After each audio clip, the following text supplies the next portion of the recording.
Function కైనా order చేయండి 8919763872 www.sanatanjal.in.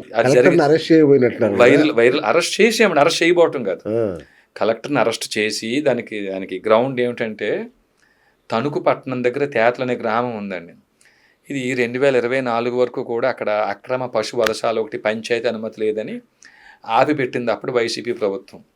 ఈ గవర్నమెంట్ మారగానే కలెక్టర్లు అవి మారుతారు కదా, ఈ కొత్త కలెక్టర్ ఎవరో రాగానే మళ్ళీ ఆయన కలెక్టర్ అండాదండతో ఆయన పంచాయతీ పర్మిషన్ లేకున్నా సరే వారు అక్రమ గోవధశాలు రన్ చేస్తున్నారు. ఒక 400-500 కుటుంబాలు అక్కడ దుర్వాసన తట్టుకోలేక ఒక సందర్భంలో కలెక్టర్ గారిని, ఆపోజిషన్ లీడర్ని, అధికార పక్షం వాళ్ళు అందరినీ కలిసి అన్ని ప్రయత్నాలు చేశారండి. చివరి దాకా మా దృష్టికి వచ్చినప్పుడు దాంట్లో 20-30 కుటుంబాలను తీసుకెళ్ళాము అక్కడికి. మేము కలెక్టర్ గారికి చెప్పాం, ఇలా జరుగుతుందమ్మా అంటే, లేదు నేను పరిశీలిస్తాను అందావిడ. లేదమ్మా, దీనికి మీరే బాధ్యురాలు, పంచాయతీ పర్మిషన్ లేకున్నా కూడా అక్కడ అక్రమ వధశాల రన్ అవుతుందంటే మీ దృష్టికి తెచ్చిన తర్వాత కూడా వారు ఆ పని ఆపలేదు అంటే యు ఆర్ ద అబెట్మెంట్ మీదే, కాబట్టి పలానా సెక్షన్స్ ప్రకారంగా మిమ్మల్ని అరెస్ట్ చేస్తున్నాం. ఈ సెక్షన్ల ప్రకారంగా మీరు వాళ్ళని ప్రోత్సహించి వారి నేరంలో మీరు భాగస్వామ్యం పంచుకున్నందుకు 40 BNSS పాత సెక్షన్ 43 CRPC ప్రకారంగా మిమ్మల్ని అదుపులో తీసుకుంటున్నామని ఆవిడకే నోటీస్ ఆవిడ చేతిలో పెట్టి, సంతకం పెట్టి నోటీస్ పెట్టి ఆవిడని అక్కడ అంటే నిర్బంధించి పోలీసులకు మేము సమాచారం ఇచ్చాం. అయ్యా, ఒక నేరస్తురాలను ఇలా మేము అరెస్ట్ చేసాం, ఆవిడ కలెక్టర్గా ఉన్నారండి, ఆవిడ 40 BNSS ప్రయోగించి అరెస్ట్ చేసాము మేము, మీరు వస్తే మీకు కంప్లైంట్ ప్లస్ ఆవిడని అప్పచెప్పి వెళ్ళిపోతామని ఆయనకి ఫోన్ చేశాం. అంటే మేము కలెక్టర్ గారిని ముట్టుకోలేదు మేము, కానీ ఎవరంటే అరెస్ట్ అని నోటీస్ ఇచ్చా ఆపేమండి ఆవిడ. తర్వాత ఆ పోలీస్ ఏంటి కలెక్టర్ని అరెస్ట్ చేయడం పిచ్చోడేమి వీడు, 40 BNSS కానీ 43 CRPC కానీ కాగ్నిజబుల్ అఫెన్స్ జరిగితే ఏ మర్డరో మానభంగో దొంగతనం చేసి వాళ్ళు పారిపోతుంటే పట్టుకునే అధికారం ఉంది తప్ప ఇలా కలెక్టర్ని, ముఖ్యమంత్రులని, PMని అరెస్ట్ చేయడం కాదని పదం ఆయన చెప్పారు. నేను దానికి సంబంధించిన కేసులు అసయ్యా లలిత్ కుమారి వర్సెస్ UP గవర్నమెంట్ కేసు ప్రకారంగా అఫెన్స్ కాగ్నైజబుల్ అయినా నాన్ కాగ్నైజబుల్ అయినా సరే మేము మీకు చెప్పడం మా ధర్మం. ఈ అఫెన్స్ నాన్ కాగ్నైజబుల్ అని మీరు ఎలా అనుకుంటారు? మా కంటెంట్ చూస్తే కదా మీకు తెలిసేది. అంటే నువ్వు అక్కడ ఉండి నేను వస్తున్నా అన్నాడండి ఆయన, CA అన్నాడు, కానీ వచ్చాడుగా మా దగ్గర రాలేదండి ఆయన.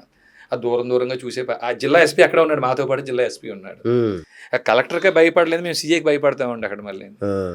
కాబట్టి ఆయన వచ్చారు. తర్వాత ఇంకొక ఇన్స్పెక్టర్ని ఎవరిని పంపించారు. ఆయన కంప్లైంట్ కలెక్టర్ గారిని అప్పచెప్పేసి ఈవిడ కలెక్టర్ అనే ఉద్దేశంతో మీరు ప్రాథమిక విచారణ చేయొద్దు, ఆవిడ మీద మేము సహజంగా నేరస్తుల్ని మీరు ఎలా చూస్తారు నిందితుల్ని అలాగే భావించి ఇన్వెస్టిగేషన్ చేయండి. మేము ఇచ్చిన కంప్లైంట్ తప్పుడు కంప్లైంట్ అయితే మా మీద కూడా 340 CRPC రీడ్ విత్ 195 1B ప్రకారంగా మా మీద కూడా చర్యలు తీసుకోవచ్చు. మా కంప్లైంట్ నిరూపించుకోవడం కోసం మేము సిద్ధంగా ఉన్నాం అని చెప్పి మరి కంప్లైంట్ ఇచ్చి వారికి కలెక్టర్ గారు అప్పచెప్పి వచ్చామండి. చట్టాలు మొత్తం చదివేశారా? సెక్షన్లన్నీ ఇలాంటి వాళ్ళు చెప్తే కొంత ఇంత డెప్త్ ఎవరికి తెలియదు కదా సార్. వండర్ఫుల్. మీరు ఏం చేస్తుంటారు మామూలుగా? నేను ఏదో 4 స్వరాలు నమ్ముతుంటానండి. సని పని సమ మరి సమమ పమరి సమరి సని పప్ప మమ ప సని ని సని ని సని పరి సని ప సని పమ ని పమరి పమరి స సని పమరి సారి గమ. ఎవరైనా కొంటే స్వరాలు అమ్మేస్తుంటాం అంతే. అంటే శిక్షణ ఇస్తారా? పాటలు టీచర్ అచ్చా, మ్యూజిక్ టీచర్ అంతే. రెడ్డి గారికి ఇదే వచ్చింది, ఇలా వచ్చింది. అంటే శూద్రుడిని అయినప్పటికీ, రెడ్డిగా ఉన్న శూద్రుడిని అయినప్పటికీ ఆ లోపల ఉన్నవాడికి అభ్యాసం కలిగి ఉన్నాడు పూర్వజన్మలో. పూర్వాభ్యాసేన తేనయ్యి హరియతే, పూర్వజన్మ అభ్యాసం అయి ఉండొచ్చు అండి. మీకు అంటే మీకు ఏమైనా తెలుస్తుంటుందా పూర్వజన్మలో అట్లాంటివి ఏమన్నా? అంటే ఈ పూర్వజన్మలో ఏ అభ్యాసాన్ని కలిగి ఉన్నాము, ఈ జన్మలో అభ్యాసాన్ని కలిగి ఉన్నాము. వశిష్ఠ, కౌండిన్య, కాశ్యప, ధనంజయ గోత్రులకు చాలా రుణపడి ఉన్నాను కదా. పూర్వజన్మలో కూడా బహుశా వశిష్ఠ, కౌండిన్య, కాశ్యప గోత్రాల్లో ఏ క్షాత్రం కలిగిన వాడిగా జన్మించి ఉంటానేమో అనుకుంటుంటాం అంతే. వండర్ఫుల్. రైట్. అట్లాగే మొన్న రాజమౌళి గారు కూడా మాట్లాడారు ఇట్లానే, దాన్ని ఎట్లా చూసి హనుమంతుడి గురించి ఆయన ఏదేదో మాట్లాడాడు. హనుమంతుడి మీద నాకు నమ్మకం లేదు, దేవుడిని నేను నమ్మను, కానీ మా నాన్నగారు నమ్ముతారు. మా నాన్నగారు నమ్మితే మరి ఇలానా చేసేది హనుమంతుడు అని చెప్పేసి ఆయన ఒక ఇదో చేసి ఉన్నాడండి ఆయన. దానికి చాలా మంది బండి సంజయ్ గారు చక్కటి విమర్శ చేసేటండి ఆయన. రాజమౌళి గారికి మంచి బుద్ధి ప్రసాదిద్దామని చెప్పేసి అని అన్నారండి ఆయన. ప్రసాదించాలని కోరుకుంటున్నాం అనే పదం వాడారండి ఆయన. రాజమౌళి గారైనా లేకపోతే అన్య మతస్థులైనా ఎవరికైనా ఎక్కువ స్వేచ్ఛ ఎప్పుడు ఉంటుందంటే అండి, ఇక్కడ హైందవ ధర్మం ఉన్నంతసేపు స్వేచ్ఛ ఉంటుందండి. ఒక్కసారి హిందువులు తగ్గిపోయి ముస్లిమ్స్ పెరిగిపోయి అయిపోయి ఆ చర్యా చట్టం వచ్చిన తర్వాత నేను దేవుణ్ణి నమ్మను అనే రాజమౌళి గారికి కూడా ఆ మాట మాట్లాడే స్వేచ్ఛ ఉండదండి. ఉండదు. కరెక్ట్. బాగా చెప్పారు. ఇప్పుడు రాజమౌళి గారు మేము ఒకే కాంపౌండ్ లో 4 years ఉన్నామండి. ఆహాహా. ఆ జేఎంఆర్ వైట్ లోటస్ లో ఆ, 4th floor లో మేము, 3rd floor లో ఆయనండి. అచ్చా. వ్యక్తిగతంగా చాలా మంచి వ్యక్తి అండి, డౌన్ టు ఎర్త్ అండి. అవును. వారి మిసెస్ రమ గారు కూడా చాలా మంచి వ్యక్తి, డౌన్ టు ఎర్త్ ఉండే వ్యక్తులండి వాళ్ళు. అవును. మొన్నటి దాకా అట్లనే ఉన్నాడు కానీ ఆ, సక్సెస్ వచ్చాక మారిపోయాడు. లేదు, అప్పటికే సక్సెస్ ఉన్నప్పటికీ వారు అలా ఉన్నారండి. ఆ, కానీ వారి ఈ సంప్రదాయాన్ని పాటించే వారే. ఏమంటారు, వినాయకుడి చవితి వచ్చినా లేకపోతే దీపావళి వచ్చినా మరి నాస్తికుడు అని చెప్పుకుంటాడు బయట. అంటే నాకు దేవుడి మీద నమ్మకం లేదనే పదం వాడేటండి ఆయన. దేవుడిని నమ్మననే పదం వాడేటండి ఆయన. ఆ, మరి ఇంట్లో పూజ వచ్చినా పునస్కారం వచ్చినా వాళ్ళతో పాటు ఆయన కూడా వాటిలో కూర్చుని ఆ క్రతువులు చేసే వ్యక్తి అండి ఆయన. చేశాడా? చేసే వ్యక్తి అండి ఆయన. ఓకే. స్వతహాగా చాలా మంచి వ్యక్తిని. అలాంటి వ్యక్తులు అరుదుగా ఉంటారు. దురదృష్టం ఆయన పదం వాడకూడదు, ఆ పదం వాడారు ఆయన. ఆ, ఇంకో కనీసం ఆయన సారీ కూడా చెప్పలే ఇంతవరకు.